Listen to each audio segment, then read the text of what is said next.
오늘 우리가 함께 묵상할 말씀은 시편 114편 1절에서 8절까지의 말씀입니다. 시편 114편 1절에서 8절의 말씀 함께 읽고 오늘 우리에게 주시는 하나님의 은혜를 함께 나누도록 하겠습니다. 이스라엘이 이집트에서 나올 때 야곱의 집안이 다른 언어를 쓰는 민족에게서 떠나올 때 유다는 주님의 성소가 되고 이스라엘은 그의 영토가 되었다. 바다는 그들을 보고 도망쳤고 요단강은 뒤로 물러났으며 산들은 순 양처럼 뛰놀고 언덕들도 새끼 양처럼 뛰놀았다. 바다야 너는 어찌하여 도망을 쳤느냐? 요단강아 너는 어찌하여 뒤로 물러났느냐?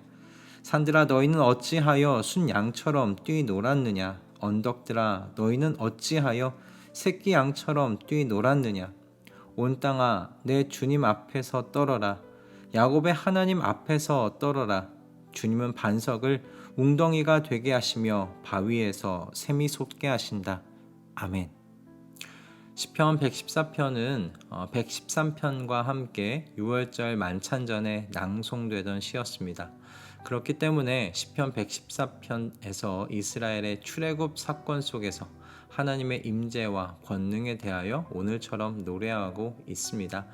그런데 시편 114편은요 6월절 만찬전에 이스라엘의 출애굽 사건을 기억하는 용도로만 사용된 것은 아닙니다. 시편 114편은 보다 더 깊이 이스라엘의 탄생에 담겨 있는 그 의미를 생각하도록 인도하는 시이기도 합니다. 시인은 이스라엘이 이집트에서 나오는 것이 마치 주님의 성소가 되고 주님의 영토가 되는 것과 같다고 2절에서 말했습니다. 유다는 주님의 성소가 되고 이스라엘은 그의 영토가 되었다. 이 말씀에는 두 가지의 의미가 담겨 있습니다. 첫째는 하나님께서 이스라엘 가운데 임재하셨다는 의미입니다. 주님의 성소가 되었다는 말씀 자체가 이집트에서 이스라엘을 이끌어내신 그 하나님께서 그들 가운데 내려와 계신다. 함께 살고 계신다. 그런 말씀 아닙니까? 그의 영토가 되었다는 또한 말씀은 하나님께서 내려오셔서 이스라엘을 다스리신다라는 의미입니다. 즉 이스라엘은 인간 왕의 통치를 받는 나라가 아니라 하나님의 직접적인 통치를 받는 나라 되었다라는 의미이죠. 이 모든 것이 우리가 가능하게 된 이유가 무엇입니까? 하나님께서 이스라엘 가운데 임재하셔서 같이 사시기 때문입니다. 둘째는 이스라엘은 주변 나라들과 같은 의미의 나라가 아니라는 것이죠. 이스라엘은 주님의 성소요, 주님의 영토입니다. 즉 이스라엘은요 세상에서 제사장 나라로서 세상과 하나님을 잇는 역할을 해야 하는 나라로 하나님께서 직접 택하셔서 세우신 그런 나라라는 말씀입니다. 이제 세상은요 이스라엘을 통하여 하나님의 존재를 인식하게 될 겁니다. 이스라엘을 통하여 하나님의 통치에 대해 세상은 알게 되고요 하나님의 그 통치를 받음을 소망하게 될 겁니다. 이스라엘은 주변 국가들과 이와 같이 완전히 다른 사명을 받은 나라로 창조되어졌습니다. 하나님에 의하여 새롭게 만들어졌습니다. 이렇게 이스라엘이 하나님의 권능과 임재 속에서 새롭게 이 세상 속에서 창조된 겁니다. 그런데 시인은 이스라엘의 이 창조가 조용하게 이루어진 것이 아니라고 이야기합니다. 이스라엘의 창조는요 초자연적인 현상과 함께 이루어졌다고 시인은 노래합니다. 바다가 산이 요동쳤다고 시인이 노래하고 있지 않습니까? 물론 이것들은 시적 표현이기도 하지만 시인이 말하는 사건을 우리는 출애굽의 이야기를 아는 사람들은 다 알고 있죠. 홍해 바다가 갈라졌고 광야의 반석 아래에서 샘물이 터져 나왔습니다. 이것을 두고 산과 바다가 요동쳤다고 시인이 노래하고 있는 거죠. 반석 아래에서 샘물이 터져 나왔을 때 여러분 200만이나 달하는 사람들이 목을 축여야 할 정도로 그렇게 많은 물이 나와야 했다면 조용히 졸졸졸졸 반석 아래에서 샘물이 나오지는 않았을 것 같습니다. 하나님의 창조 사건에는 모두 이와 같이 초자연적인 현상이 함께 일어났습니다. 세상이 함께 주목하며 바라볼 수 있는 이와 같은 현상이 일어났었어요. 이런 사건으로 하나님의 권능과 위엄을 나타내신 것이죠. 하나님의 뜻을 품으시고 이 일을 행하셨다는 것, 이렇게 드러내신 겁니다. 시인은 하나님께서 이스라엘을 이처럼 당신의 권능과 위엄으로 새롭게 창조하셨다고 노래하고 있는 것인데요. 우리는 시인과 똑같이 교회의 탄생을 노래할 수 있습니다. 하나님께서 교회를 세우심도 이와 같은 방식으로 일하신 것이기 때문입니다. 교회에 대하여 신약에서 말할 때 하나님께서 성도를 하나님의 성소가 되게 하셨다고 말씀하고 있지 않습니까? 그리고 그렇게 하나님의 성소인 성도들이 모인 그 모임을 무엇이라고 부릅니까? 교회라고 부릅니다. 그러므로 바로 이 교회는 하나님의 영토라고 우리가 말할 수 있을 겁니다. 하나님의 통치가 이제 하나님의 부르심으로 모인 성도들의 이 모임을 통하여 세상 가운데 드러나고 있는 겁니다. 하나님께서 성도 안에 임재하셨고 그로 인해 성도는 오늘날 이 땅에 임한 하나님의 성소가 되었습니다. 그리고 이렇게 세상 가운데서 성소로 부름을 받은 성도들이 그렇게 모인 곳이 교회고요.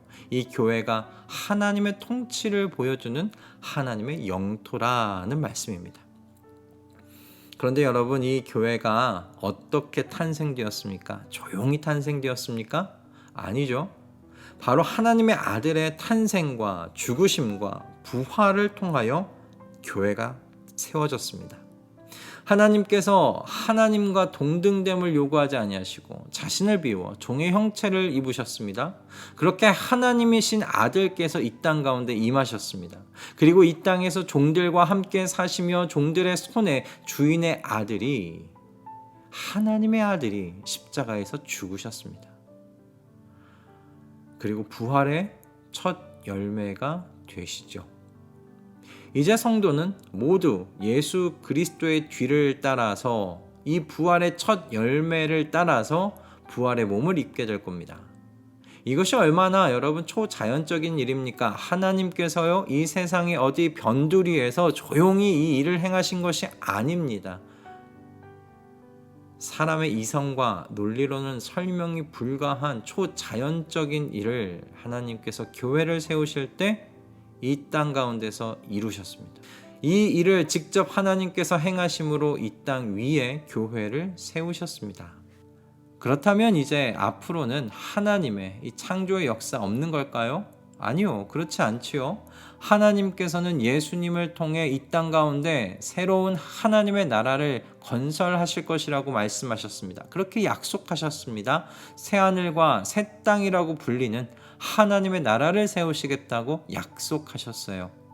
그날에 이 세상은 다시 한번 하나님의 새 창조의 역사를 보게 될 겁니다.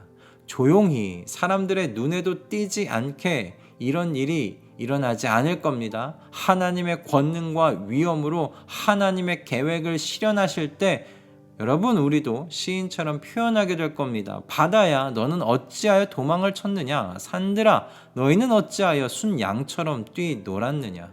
우리의 눈에 분명하게 하나님의 새로운 창조 역사가 보이게 될 겁니다.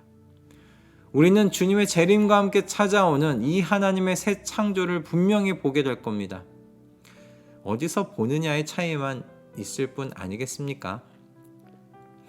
그렇다면 여러분, 우리는 이 시편 114편을 우리의 삶 가운데 어떻게 적용할 수 있을까요? 무엇으로 적용할 수 있을까? 여러분, 오늘날 성도는 이 말씀을 통해서 하나님께서 이스라엘과 마찬가지로 교회에 분명한 목적을 가지시고 창조하셨다는 것을 묵상할 수 있습니다. 교회의 여러분 목적은 하나님에 의해 세상 속에서 부르심을 받았다는 데 있습니다. 교회는 우리끼리 잘 지내보자는 그런 동아리처럼 모이는 조직 아니지요.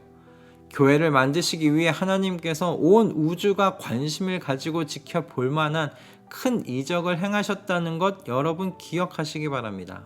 그러므로 우리는 성도로서 그리고 교회로서 세상 속에서 하나님의 부름의 사명을 따라 하나님의 통치를, 하나님의 그 임재를 드러내며 살아갈 의무와 책임을 가지고 있음을 여러분 이 아침에 다시 한번 기억하실 수 있기 바랍니다. 또한 마지막 날 주님께서 다시 이 땅 가운데 내려오실 때 새하늘과 새 땅에 새 창조, 그 창조를 경외와 기대감으로 한날 한날을 맞이하시는 우리 모든 성도님들 되시기를 주님의 이름으로 축복합니다. 기도하겠습니다. 주님께서 이스라엘을 이 땅에서 새로운 사명을 주심으로 창조하셨던 것처럼 성도와 교회를 이 산자의 땅 위에 새로운 사명 주심으로 창조하셨습니다. 우연히 존재하게 된 것이 아니라 하나님의 부르심의 사명을 따라 새롭게 창조되었으니 이 부르심을 따라서 오늘 하루를 새로이 살아가게 하여 주시옵소서. 이 부르심을 따라 사는 것이 주님 버거워질 때면 우리의 출생이 가장 신비로운 하나님의 위엄과 권능으로 이루어진 것임을 기억하게 하여 주시옵소서. 그래서 새 힘을 얻고 독수리가 날개쳐 올라가듯 저 창공을 향해 비상할 수 있도록 주님 우리에게 은총 내려 주시옵소서. 주님께서 부르신 그 목적을 따라 살아가고 싶습니다. 주님 우리의 오늘을 그러므로 돌보아 주시옵소서. 예수 그리스도의 이름으로 기도드립니다. 아멘.